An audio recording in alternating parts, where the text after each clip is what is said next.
Hi guys, welcome back. I think I did CRE. Mpaka sasa inasema I think.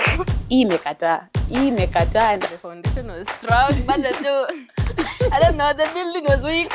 Hi guys, welcome back to another episode of the Link and Vibe podcast. And on today's episode, we have a very interesting guest.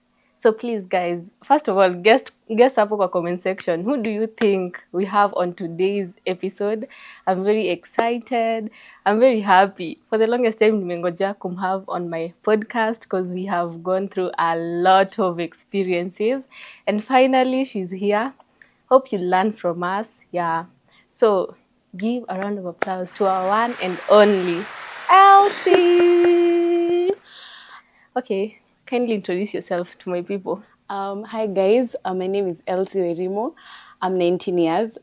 Stacy's friend. We've been friends since Form 1, same school. So yeah, and I'm so excited to be here. I'm so excited to be doing this. So yeah. Okay, guys, as you've heard, we were in the same high school. Yeah, and I'm really excited too to have you on my channel. Thank you. Okay, so guys, on today's episode, we're going to talk about the subjects we did and we chose in high school and how the experiences were. Did we, how can I put it? Did we regret after choosing them? Just the challenges of some of the subjects that we chose. So first of all, let me tell us the subjects you did. Okay, as for me, I did history and CRE, and for the applied subject, I did business, and yeah, I didn't do physics. I did two sciences and CRE. So those are the subjects that I did in high school. Yeah. So for me, I think I did CRE. Mpaka sasa inasema I think. And it was just last year. Okay, so I did CRE, biology. I didn't do physics. Oh my God. I didn't do physics. I did home science. What else? It will remind me. But then nimeanza kusahau. You did It's biology. been long. But I've said bio. Geo. Yeah, geo. Oh, my worst subject. Anyways, acha kwanza tuanze form 1. How was form 1 for you? Vile tuliingia and we were told that we are doing 12 subjects. Choose subjects in form 1. No, Computer we did, it was compulsory. We were choosing computer in form 2. Choose subjects kwa gate. Ile time nye tuliingia tukaambiwa wenye wanafanya business wachague kama wanafanya home science. And you did home science. Nyinyi watu home science iliwalemea kushona. First of all, tell us the subjects you chose out of the 12. Sema all the 12 and which one did you choose? So for the 12, of course kuna zile compulsory. So maths, like which English, maths, English, Kiswahili.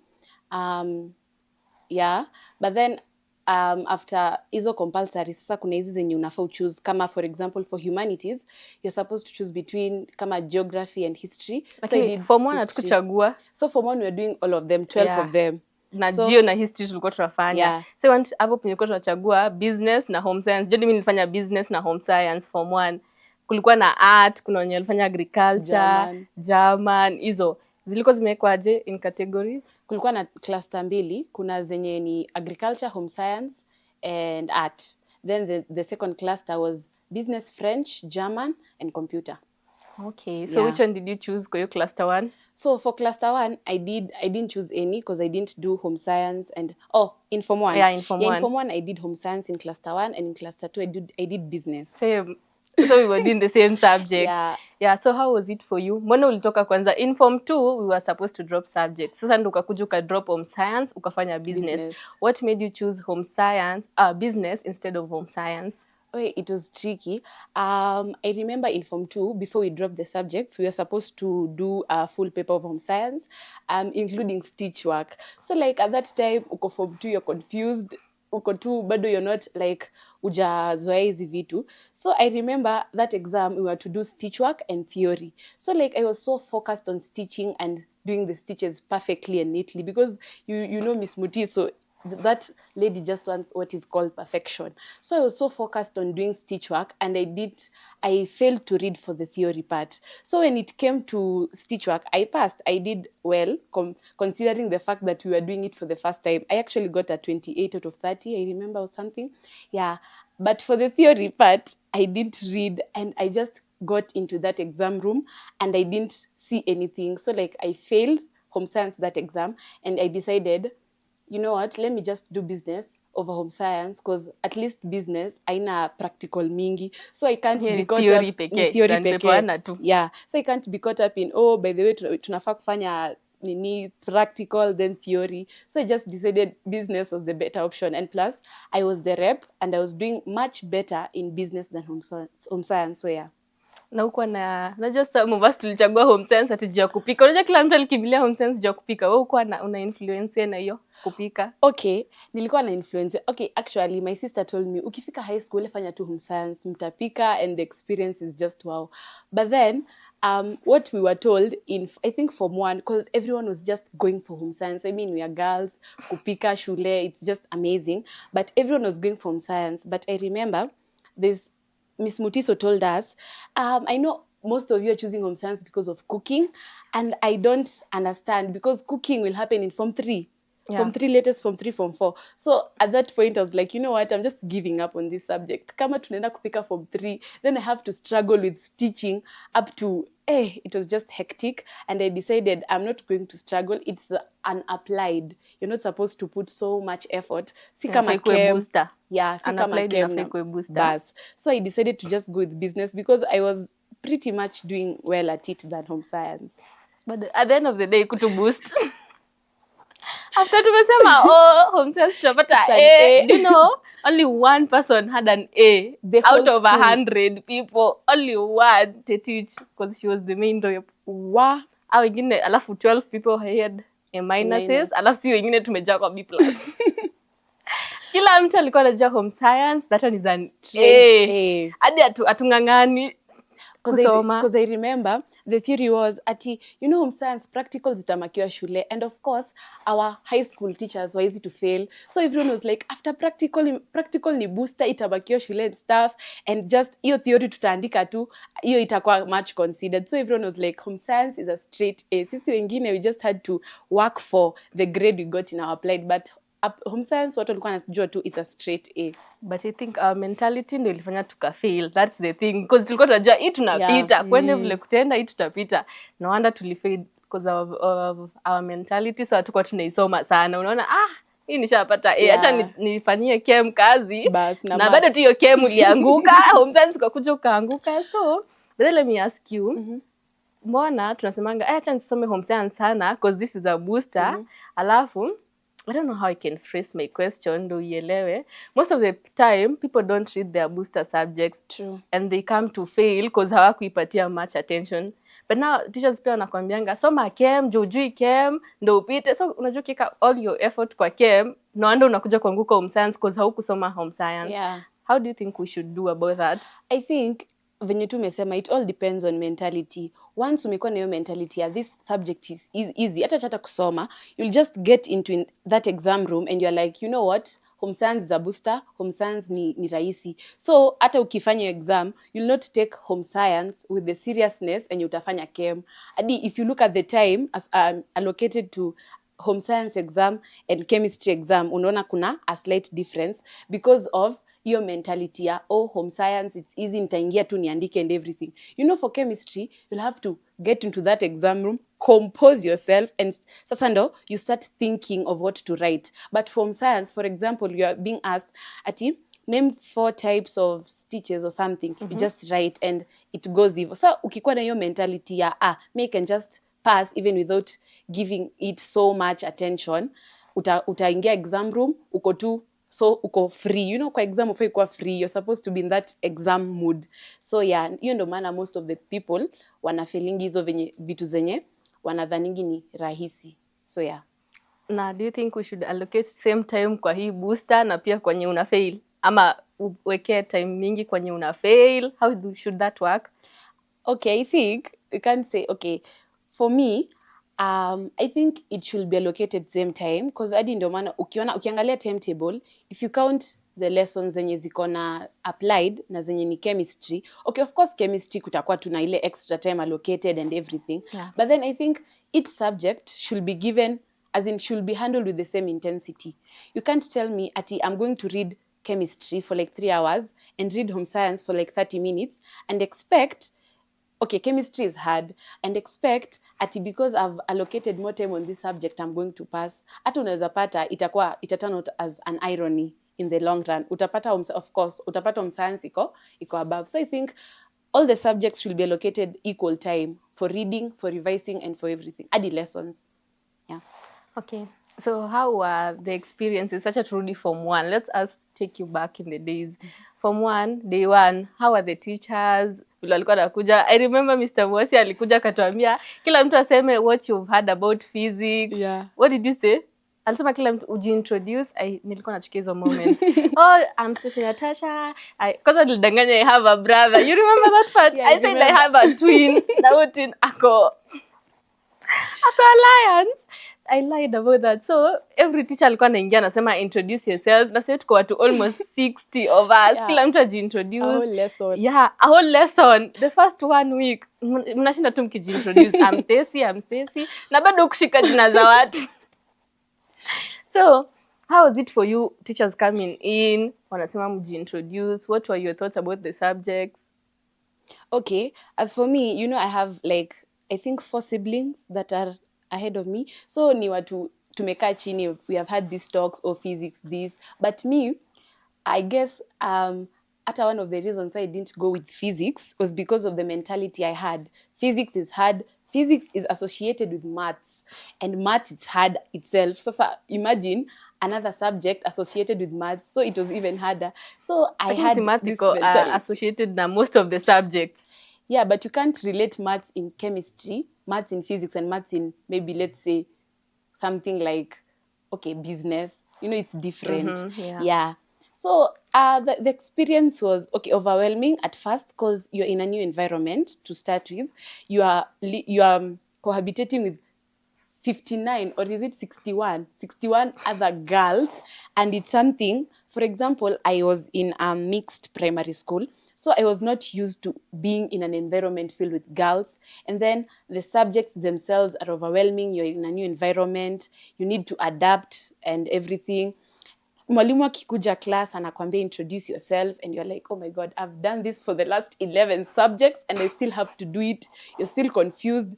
I remember watu wengine walikuwa nataka kuenda, walitoka French wakakuja business and vice versa, you know. So I think for me the experience was overwhelming, but then what gave me comfort at least was the fact that I was in the same school with my sister. Because I was like, whenever I feel overwhelmed, I just go to her, we talk, I feel at least I'm home.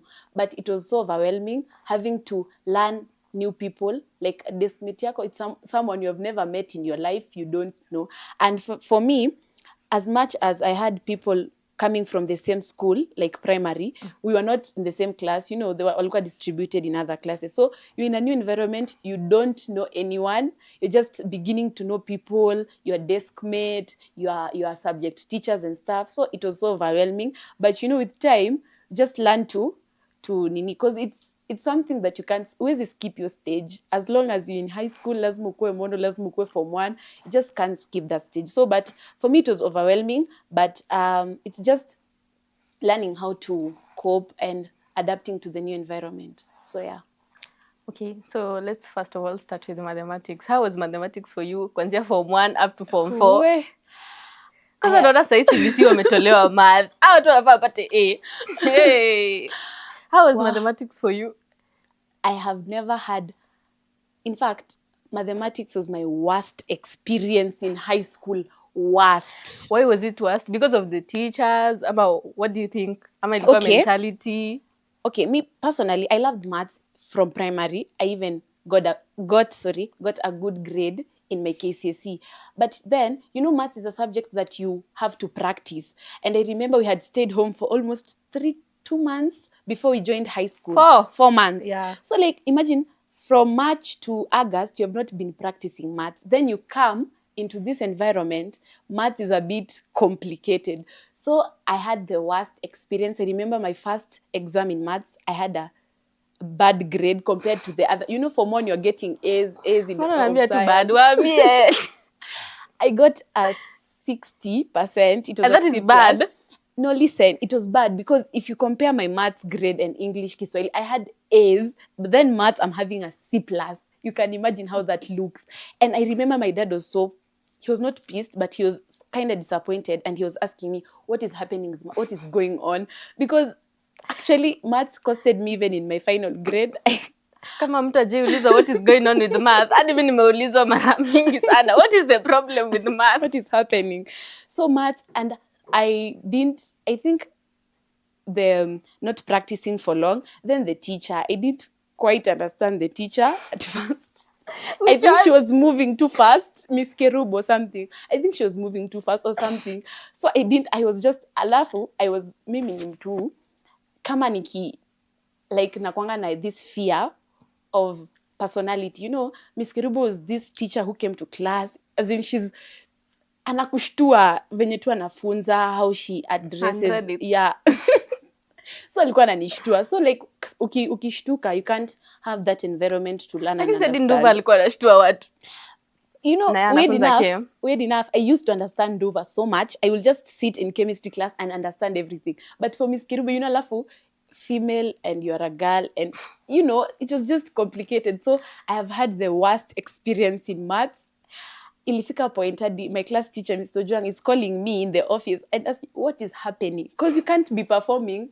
Even that chemistry, you're saying it's hard, I was performing at least better. Maths was just bad. I remember the day we got E's, the whole class.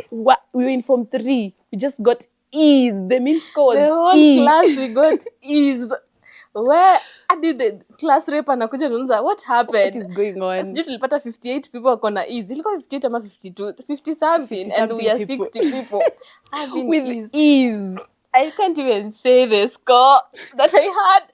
But then, venye tulichangewa mwalimu Form 2, things started getting better. I remember I even had a 93. That was my best grade. Mr. Wainaina. Okay. Yeah, that teacher, I used to understand him, the way he used to explain things pole. You know, you understand. But Miss Kerubo was so fierce, and she was so scary. I didn't use, asikuwa naelewa kifunza. So, ilikuwa kifunza, I have to go back to the books. Na inona ina take a lot of time. And you have 12 subjects to read for. So, it was hard. But yeah, Mr. Inena came, things were a bit better. Then at Form 3, Mr. Obiri came, messed up everything. I nilirudi back to factory setting. Like, I remember that exam, I had an 18 out of 50. Yeah, is. I had an 18. Jangu kama ni mkono moja. 18, that is 36%. So, yeah. Yoni iadi. I guess I was among the lucky people who didn't get... No, it was not 18, it was 8. No, it was 8, it was not 18. Divide by 2, mine. It was 8. Alafu, you take your papers when you're laughing. What is going on? And the day that Mr. Obiri came and said, that day alikuwa anatuchapia nini akitupia papers. We had failed. I guess... Mwenye hako amepata 90 unachapwa viboko hivyo. Yeah. If I have a 50 inamaanisha nachapwa viboko 4. Tukienda hivyo tukisonga moving down. Akima na bado tulichapwa na tukafail tu bado. Regardless. Form 4 tulikuwa tumefika Form 3. Obiri messed my life up, like literally. I didn't used to sikuwa naelewa anything. Hadi nikienda consultation and everything. Daisy ndo alikuwa naelewa. Daisy, please, you need to come to this podcast and tell us what were we not doing in maths. But I used to, try so much. Me, I'm this person who, I don't believe in failure. So if this something is giving me stress, I'll work on it, like thoroughly. I'll work on it. Like biology, I used to, I didn't pass by, you know, there are some people who, bio is in the blood, I just pass. So I used to work so much hard on bio and maths. But at the end of the day, maths, it just disappointed me, and sikuwa an expectation because I didn't want to get disappointed. Yeah, so in Form 4 tukapata a new teacher. We got a new teacher in 3rd term, and sasa things went on another level. Yes, factory research. There's another name. I was just like Mr. Wainaina was just another person I didn't understand at all. He wasn't Wainaina. He was Wahome, sorry. Yeah. At all. He just used to come to class. Masinde, can you just come and do some sums on the board? And I'm just there, najaribu to catch up. I'm writing and everything. And just, at some point, nilikuwa tu nakaa tu. I'm like, you know what? I don't give up usually, but imekata, and I'm just and Mr. Obiri would say, as I explain, and then aseme, ati, just write, you'll understand. Just write. Teacher, I'm not just write, you will understand. And Stacy, mind you, that teacher remembers me up to date. Even now, wherever he is, I think he's in the US or something. Yeah. He still remembers me as the girl who just keeps laughing in the class. I was laughing because I was like, oh my God. Kwanza, there's this topic called vectors, where I don't know what was happening. I just saw arrows, A, B, and I'm like, what is going on in this class? What is happening? So yeah, that was my experience in maths. It was a bad one. I have never felt depressed in my high school life. Maths, honestly, Stacy, maths used to depress me because it was maths that was pulling my grade down all the time. Like, exam maths. You can see my mean grade is good, but when we go back to individual subjects, maths tu ninakaa weird kwa hiyo grid. Unaona hizi zingine nimepass English, Kiswahili. Na atachukua extra lessons na bado ampiti, akuje PE, afanye kila kitu lakini bado ampiti. Unashanga math. Nini shida? But I remember the people who used to pass maths, like my desk mate, for example, and I'm like, how are you doing this? Then I decided, Mr. Ihaume was trying to give us a way to do things easier. He told us, these topics that this topic ikikuja nitapata. Work on those topics so that ikikuja, you have 30 marks, 20 marks. So I specialized in probability. You remember that time I answered a question and I was like, where kumbe I can do maths. But then probability by the topic, probability. So the probability of it coming in KCSE was so slim. Ama ilikuja 3 marks, alafu 3 marks is not something ati utasema itakuboost. Because like utakuwa na hizi topics zenye ikikuja ndapata, usha count. So zenye umesomea kikosa kuja, uko tu like, you know what, let me just, nimechoka, I'm just tired. So yeah. Okay. For me, math, I don't even have words. Just the thought of it is depressing me. It's like, math, Form 3 and 4. Form 2 and 1 at least. Form 3 and 4. Better. Sijui tulipewa walimu wagani hao. And we were complaining. And then Mr. Ojang, what was Mr. Ojang always saying about teachers? Mentality. You can go and consult. It's not a must to go to only this one teacher. Go and consult and go to other teachers. Wow, math. I consult, I don't consult, I won't pass. I remember there's a time I was like, you know what, maths is not going to lower my KCSE grade. We took our papers. I had a 30 out of 100. I don't remember, 23 something. I went to Mr. Okech because I was like, Mr. Okech is the teacher who you'll understand and everything. Then he talked to us and told us, you know what, maths is just mentality. He even wrote us down the topics that you need to, like, hizo ni rahisi mnaweza shika haraka. But still, si rahisi. Okay, I think for math tunaweza tuta comma. Hiyo haiwezi yeka full stop. Hatuimalizana na math. But for me, math, I would say in Form 1 and 2, it was okay. At least hiyo ilikuwanga right in ni maswali rahisi, right in words. Kulikuwanga na right in words kweli. Yeah, Form 1 ilikuwa right in words. Vitu rahisi Form 1 na 2. 3 and 4 ndio unakutana vectors 1, vectors 2, na ndio upelewana na 1. Unakuja ufanye 2. Mimi vectors, trigonometry, I sine, cosine. What are these? It was just hectic. Yeah. So, nilikuwa napita paper 1 ama paper 2 ama hakuna nje tulikuwa tunapita. Imagine nilikuwa napata same. Like if I get 15 in paper 1, I get 16 in paper 2 and I'm like, wow, I've tried. Mareni, and imagine guys, na 16 yake unampata yeye ndo top student.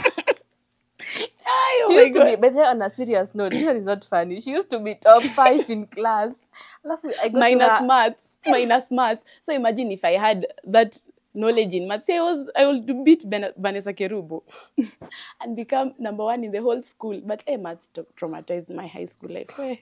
But I think conclusion tunaweza sema tu math, I think we just had a bad foundation na walimu. True. Na wanda tulikuja tukapotea hadi huko. Mtu akiwa na foundation mzuri, I think math could be okay. Yeah, so we can go to English. I feel like nili enjoy English, but so much. I think I enjoyed English. Was okay. I loved English. How was English for you? English was amazing. It was fantastic. That subject unasema, each subject, it's either I'm getting an A plane, A minor, or a B plus. That is the worst grade. English was fun. I guess foundation, when you mesema, foundation really matters.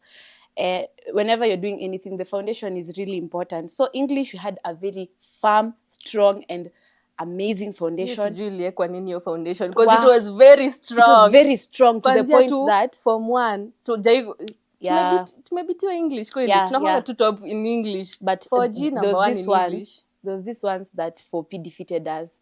But at that time, we were handling a lot of things in our class. So like, Yes. get. But other than that, I was the academic tracker. So like, ningekuwa tunakuja naangalia English. If you looked at our mean in English and the second class, ilikuwa like 2 points zintumeachana. Kama ni sisi tuko na 8 point something, au kona 6. So you can just, alafu hizo zingine ziko na 6 zote. So you can just imagine.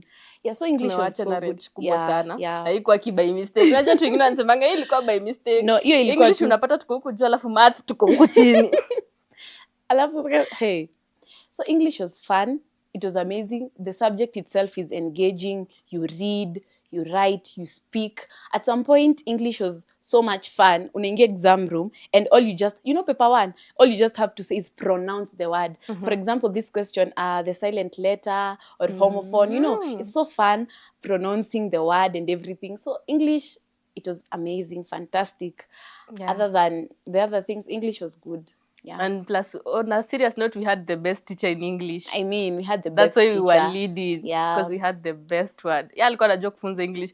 Until I was hearing, sijui kama ni kweli, that other classes were asking him to go and teach them. Yeah. At some point in Form 4, upper third term, he used to go to each class. Like anaanza, for example, for S, anakuja venye zimepangana, akiwafunza poetry and everything. Yeah, our teacher was so good to the point that he even made his own book and even gave us for revision. Like easy set books, like ametoa excerpts and everything, ikonadi marking scheme. So, our experience was, English was easy. Learning English was easy. Tuna watch videos, tunaenda library, we read magazines. So, and newspapers. So the experience was just amazing and a good foundation and a dedicated or diligent teacher. So, yeah. Wait, first of all, Tuliruka, what do you think people should do so that they can pass maths as much as saisi compulsory? What do you think people should do? Okay, I think maths comes with passion and the willingness. As Mr. Obidi used to say, just try, just try. As much as you'll try and fail this time, continue trying and, as in practice. Because honestly, hata kama nitasema ati I was doing maths, I was practicing, kuna at some point I used to get tired, hiyo consistency hakuna. So just try maths and have your consistency ya kupractice. Kama ni 5 sums a day and everything, just try.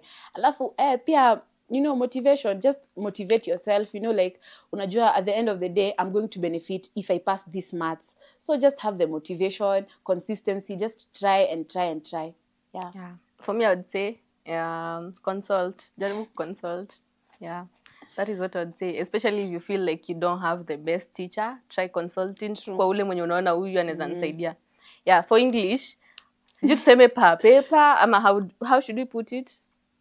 Okay. Paper 1, what do you think someone should do? Okay, paper 1, just engage yourself. Paper 1 is a more practical. It's the practical paper in English, as in just engage. Kama ni kitu ya pronounce it. If you're supposed to like do something, just engage yourself. Like it's you and the paper. See ati umekaa tu hapo, you're just using your brain. Just engage yourself with the paper and you can pass paper 1.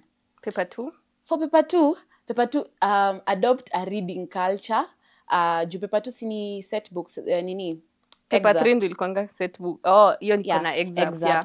And just mastery of speech, venye Mr. Jong alikuwa anatuambia, learn to most of the time converse in the language, as in ukizoea kutumia English in most of your conversations, you'll not find it hard to answer paper 2 because it's like unaulizwa maswali za, maybe you're conversing with someone and as in fill that blank, you're supposed to say this and this and this. Yeah. So just engage, as in zoea kuongea. If you want to pass paper 2, just be, ukiongea hata kama ni two statements, ongea na kizungu. So yeah. Paper 3? Paper 3. I'm telling set you. Book. Hey. And nasayo kuna zilikuwa 12 stories and you'll have to read 14. All of them. 14 or 12. I can't remember very well. Ni kitamu. Some few years ago. But anyways, paper 3 ilikuanga kuhusu set books. What would you say about that? Hey, paper 3. Let me just share my experience. Paper 3 experience. I used to pass paper 3 because I used to love reading. But then I remember there's a time we passed in English. Okay, we were passing in English, I mean. Yeah. But then we passed, I got a 50 out of 60. Because like I had mastered the story Ghosts in Silent Song. So like I was so psyched up. You know, ukipita, you're like, unapata psyche yaku. Yeah, I want to read this subject because hey, I'm seeing good things. So I was so psyched up with paper 3. But what happened was, paper 3, you just have to prepare. I remember what messed me and my deskmate in paper 3 in KCSE, that's even, I guess that's why I didn't even get something like an A minor or an A, was that we hadn't prepared. You know, kuna hizi stories zenye, watu wako like, inaweza kuja. So we didn't focus on hizi minor. We just focused on major. Ghosts, you know, the Silent Song and everything. So we didn't focus on easy major. We focused on, focus on easy major, to focus on minor. So paper 3, you just need to explore all the angles because anything can come. So you just have to prepare yourself. Hiyo ni paper, huwezi ingia blank. Paper 3 English. Ukiingia blank ni paper mzima imeenda hivyo. Yeah, a whole paper. So huwezi ingia blank. So just prepare yourself and prepare yourself thoroughly. Jua, hii story kikuja, I have 4 topic sentences I'm going to write. Ivo. Okay, sometime time ilikuwa ina to, you know, you have to read for this paper, for this subject. But then paper 3, if you know you're doing paper 3, for example, next week, start preparing early. Ndio ikifika your point, you're like, I'm left with 2 stories at least. Because at some point, unaweza pata, mtu ukiweza ingia exam room. Okay, yes, you know the topic sentence, hizo ni rahisi. But what about the content, the body? You know, Mr. Jong used to say the body matters. So paper 3, just prepare. Read. When you get some free time, just read. You don't know, kama hiyo ni unasoma at that point, ndio itakuja. So just preparation. You know, paper 3, si kama paper 2. Paper 2, you can just uingie ufanye grammar and everything. Hiyo unaweza guess na upate vitu. Guess. But for paper 3, you just have to have the content. Si paper unaingia tu freelancing. You just have to have the content and have it right. Know the character's name. Yeah. Unakumbuka watu walikuwa na confuse the character. Unaandika character huyu na ako kwa ile story nyingine. Contextual error. And I remember that point, Mr. Juang really emphasized on that because it ingecost a whole paragraph. Umeandika vizuri, but you have confused like at a spelling. Hey, it was hectic. So paper 3, just prepare. Yeah. Hiyo paper, I would just say usomee kwanzia tu from the beginning. Usiku unangoja exam. Hizo story ni mingi sana. Anzanga tu kusoma, ukichoka kufanya maybe kusoma KM, unaweza soma hiyo story book. Interlude hapo katikati. Umekuja kuni-outshine kwa podcast yangu. Unatumia mangish words zingine. But anyways, let's go to another dramatic. This one was a very dramatic subject. Kiswahili. Mimi nilikuwa naambiwa unaongea Kiswahili na unashindwa. What is wrong, Stacy? Mimi kama nilikuwa nashindwa na subjects zote, mara math, mara Kiswahili. But Stacy used to pass home science. At least you can give you that. Home science and English, even business before you dropped it. You are doing well. So okay. What would you say about Kiswahili? Being the Kiswahili rep, would now tell us. Kiswahili, if there's a subject I've worked hard on, not for me, for others. Like, I've worked so hard in this subject for other people. Like, I used to get scoldings because of other people. I'm like, I'm passing in Kiswahili, but then what about your class? You know, as a rep, you are the face of that subject in that class. As Mr. Juang used to say, always, you are the face. If Kiswahili is not performing, we look at the rep because you're the link between teachers and students. So, like, most of the teachers used to say, I am not giving the class positive vibes about Kiswahili. Like, we're engaging in talks, I'm just giving them negative things. Oh, Kiswahili is hard. But on the other hand, kwa ground, I was really struggling with Kiswahili. But I can say Kiswahili, we had, again, a bad foundation. Yeah. To start with, we had a poor foundation. Okay, so guys, as I was saying, Kiswahili, the first 2 weeks hatukusoma Kiswahili. Yeah. Kiswahili ilikuwa inafika hivi ni kama hiyo ni pingine. The first 2 weeks in Form 1, we were not having a teacher. Chetu alikuwa ameenda wapi? What was the excuse? I think she was sick or something. I'm not sure. I can't even remember. Kama kuliko hivyo excuses was a person, she was the one. Oh my God, we used to miss Kiswahili lessons. And then watu wanakuja wanawafunza vitu mpya, mnashangaa hizi mlisoma lini? I know, and I'm like, what is happening? Wow. But I remember after those 2 weeks, Mrs. Ingati, may her soul rest in peace, alikuja akatufunza a day to exam. Ilikuwa a day to exam ama ilikuwa Friday alafu Monday tunaanza exam. Akaanza kutufunza fasihi. Unashanga fasihi ni nini? Alafu hiyo ni pepa ya kuandika. Hiyo ni pepa nyingine nataka uandike. Ukuwe na points. Kama paper 3 English. We. So hizi paper 3 hizi wanafaa waziangalie. Hiyo fasihi ni paper 3. Paper 3 sijui watoe. Fasihi ni paper 1 ama 3. Fasihi gani? Andishi ama simulizi? Fasihi andishi ni paper 1. Fasihi simulizi ni paper 3. Sasa hizi. Hapana, insha ni paper 1. Si piko. Wait. Hiyo insha ilikuwa na insha peke yake. Ilikuwa na insha. So alafu lugha alafu fasihi ni paper 3. Wewe ulimaliza shule lini unaongea hapa? Fasihi ni paper 3 actually. Wewe ulimaliza shule 5 years ago na unaongea paper. Anyways, paper 3. Hizi paper 3 as I was saying wanafaa waziangalie. They were traumatizing me, those paper 3s.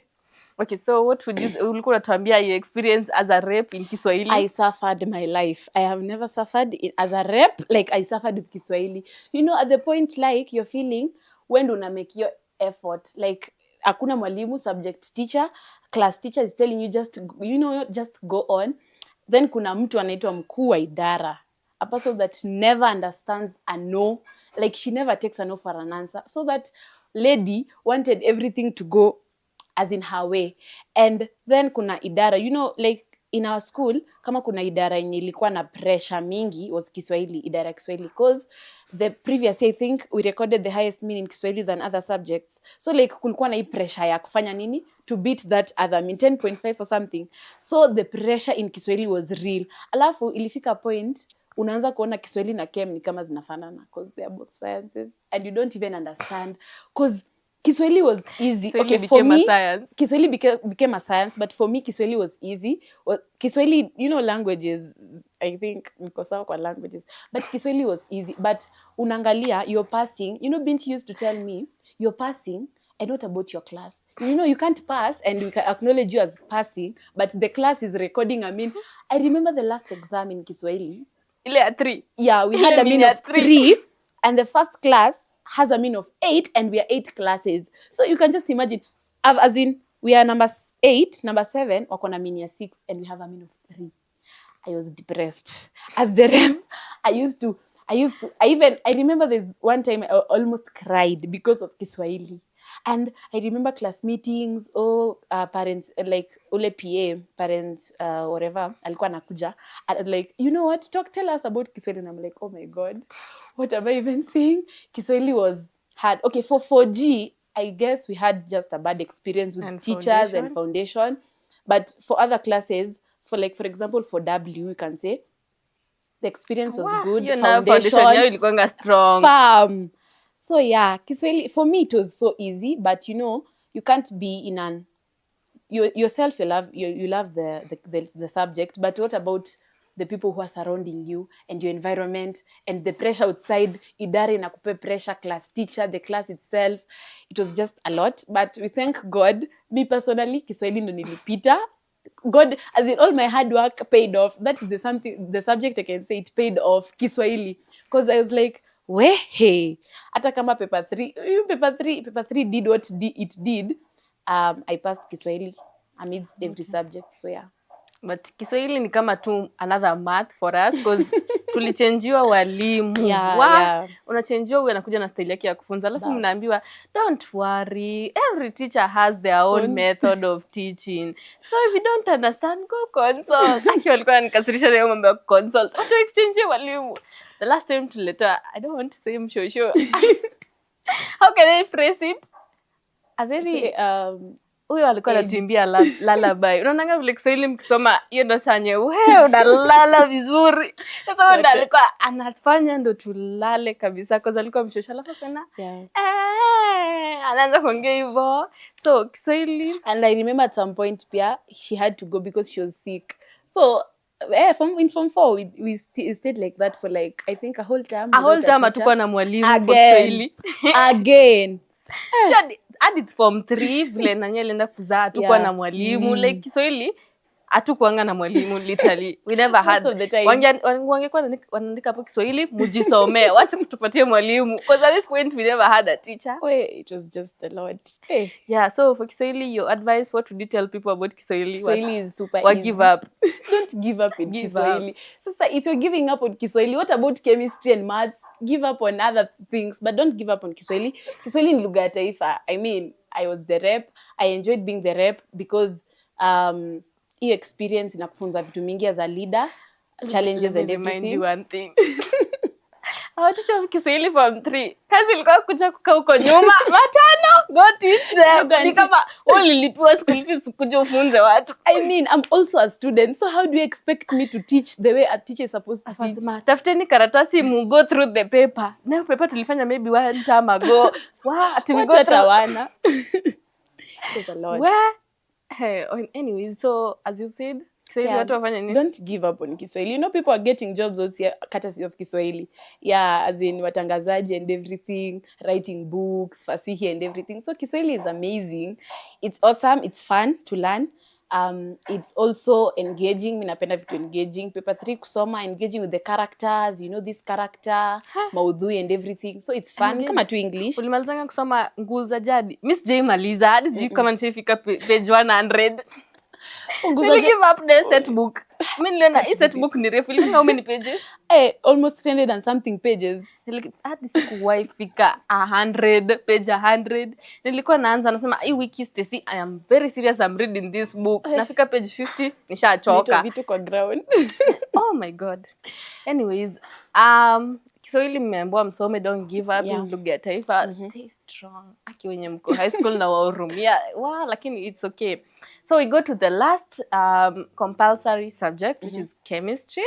What should you tell us about chem? Chem ni ingine watu walikuwa nauma ma E na ma D. Wow.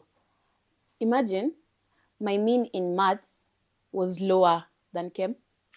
I was so shocked because, like, you know, mimi ni mtu daka chini. I just start doing some math, not math like literal math, like but some statistics and everything. So I used to love chemistry because, like, I remember the first time tulipewa textbook za chemistry za kwanza, I guess in form 1. So, like, when I opened, nilifungua ile topic ya rusting and I was like, oh my God, rusting is so easy. Tulifanya rusting in class 8. So I'm like, surely. And the way people are like, oh, chemistry this, chemistry that. So mi nikapenda chem. From that mentality ni rahisi. From then nilikuwa napita chem. I remember my worst grade in chemistry in form 1 was this time I think the last exam, and I had a 71. That was my worst in form 1. Form 2 tukaendelea hivyo, then Mr. Nduva came and it was even more engaging. You know, sometimes the rush, the nini ina nini. Unajua ukikuwa tu kwa hii environment, uko tu at a comfort zone, sometimes it's hard to learn. So ukiona mwalimu wako on toes, huwezi lala, uko tu utaulizwa any swali, uko tu. So that is the environment yenye mimi nasomanga most of the time. So for chemistry, me I can't really complain, but vitu zilianza kuwa complicated form 3. You know, form 3 me I was in drama. So most of the time lessons zilikuwa usiku, practice iko usiku, so zina clash and everything. So it was hard for me to catch up with hizo vitu nimefunzwa. I remember palikia nilianza kupotea form 3 moles. That topic of moles. Ushiona kitu kwa paper unasema hii hadi singangani, hadi sisomi hii swali. Hii sijui, niko sure sijui. So mi venye mlianza kufunzwa moles usiku, alafu unajua chem iko bulky. So syllabus inakimbia and everything. I have to catch up with chemistry, I have to catch up with other subjects. It was hectic. Ndio hapo tukaanza But then all along chemistry imekuwa poa, mwalimu amejituma, you know, there's nothing. Wewe alikuwa anajituma. Yeah. Kuna mwalimu mwingine ashajituma hivyo. Yeye na Ujwang. Mr. Ujwang, yeah. At least you can see the effort. You know, like unaona mtu akiweka effort, pia uko like acha tu niweke hii effort ndo nisimdisappoint. At the end result ikuwe kitu mzuri. So chemistry for me I can't really complain. Nilikuwa napenda practicals za chem. I would prefer practicals za chem than za bio because like you know, for chemistry utajua I'm going to do cations and ions blah blah blah. Then for bio unaingia lab unapata cockroach and you're like, oh my God. Sasa ndio uanze kurecall theory ulisoma ya cockroach and classification and everything. So I loved chemistry because chem, another thing you can relate. Kenye ulisoma form 2 tulisoma kitu kama seme naming ya whatever anions. Unazikumbuka? Mimi nilifanya factory research after niliweka full stop hivi. ni ya for future use. Watoto wangu wasikuwa nateseka. At least I can't do maths, but at least I know something in chemistry. So unaweza relate, tulisoma hii form 2, ndio hii tunaiona form 4. For bio, ukisoma hii ishapita, we shika kila kitu kwa hiyo topic, we are moving on. Kama umebaki yuko, it's your problem. So me chemistry, I can't complain, the teacher was fine. Foundation, okay, it was a bit shaken, but moving forward, tukapata a firm foundation, determination, consistency and everything. It was amazing. So yeah, as much as the foundation was strong, but I don't know, the building was weak. What happened? Kem kwanza zilikuanga wanakuja kupigania usiku kufunza. Kem na math wanapigania kuja kutufunza usiku. But anyways, I wouldn't say so much about Kem. So many to Kem, I don't know, and do a lot of practical. Hata pia consultation in chemistry works a lot. Mi sikuwa napenda kwenda consultation because I'd rather stay in class and talk and laugh. I'm a very loud person. So but nilikuwa tunakaa class, I listen. But consultation pia inasaidia, especially practical. Ukienda consultation kwa mwalimu mwenye ako nini, you can just. Lakini by the way, on a serious note, hizo practical za Chem ni rahisi sana kushinda bio because you know what is coming. Yo unaweza predict, unazishika tu, hey, changes to pink, changes to this. That one is so easy. So I'd advise ushike practical ya Chem. That one is a lot easier than bio. Hatujui mambo ya physics sisi. We can't relate. So I think we have done all the compulsory subjects. So if you want to see tutazita aje hizi nyesi compulsory, applied, ama complementary, I don't know. Yeah, the other ones like bio, the rest. Please comment down below. Don't tujue kama tufanya part 2. We've just given you just some few things, So comment down below if you want to have a part 2 of this video, because hatujamaliza, tujongelea bio, CRE, business tumeongelea kiasi na home science, but hizo zingine zote hatujongelea. Geo vile lilifanya na mamawe, lakini let me not talk about Geo. But walikuwa nadanganya mambo ya mawe. So this is the thing, guys. If you want more of this, you want episode 2 of this, please comment down below. Like this video, subscribe, comment, share. Bezo jambia watu penye wanaweza kupata on your social media handles. Oh yeah, my social media. 1 minute of fame. On my social media, I'm in Instagram at @THEE_stalker.